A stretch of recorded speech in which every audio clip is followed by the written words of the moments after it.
va poursuivre avec LVMH. LVMH qui est enfermé, coincé dans une tendance baissière de moyen terme, mais qui à court terme, depuis un mois, tente un rebond. Est-ce que ce rebond peut perdurer, Daniel? Eh bien, on a ici un graphique de LVMH qui est depuis le début de l'année, quand presque au sommet de l'euphorie, vers 760 euros. Et depuis cette période, depuis ce moment, eh bien, on a effectivement une tendance baissière qui est en place, avec la formation, la validation d'une oblique baissière qui est tracée ici en bleu, et à plusieurs reprises le marché a trouvé un support sur 537, tout d'abord début mars, puis début mai, mi-mai, et puis encore une quatrième fois à la mi-juin. Ce qui est à noter sur LVMH, et ce qui peut ouvrir espoir à une progression des cours qui ne sont pour l'instant qu'une consolidation d'une tendance baissière, c'est le franchissement, il y a quelques jours, le 6 juillet, avec une bougie verte dynamique de l'oblique baissière.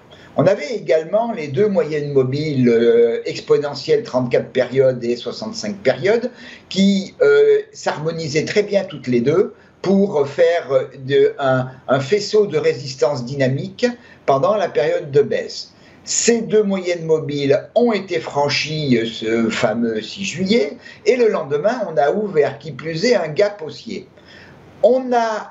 Récemment, on est revenu tester à la fois l'oblique baissière et les deux moyennes mobiles dont je viens de parler. Et là, maintenant, on se rapproche d'un niveau qui est tout à fait important, tout à fait déterminant et qu'il faut scruter, c'est 620,70 euros.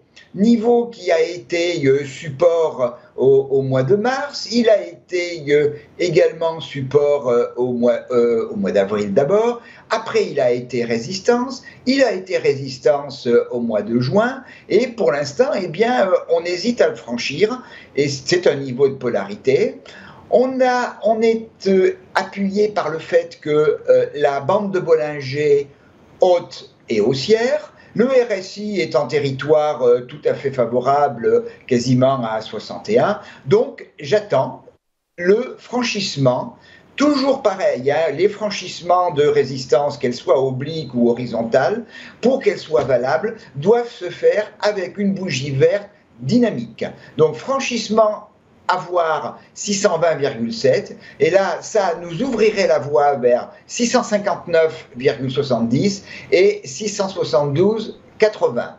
A contrario, si on venait à recasser 565 euros, eh bien tout ce mécanisme haussier serait invalidé et on reviendrait en dessous de l'oblique baissière.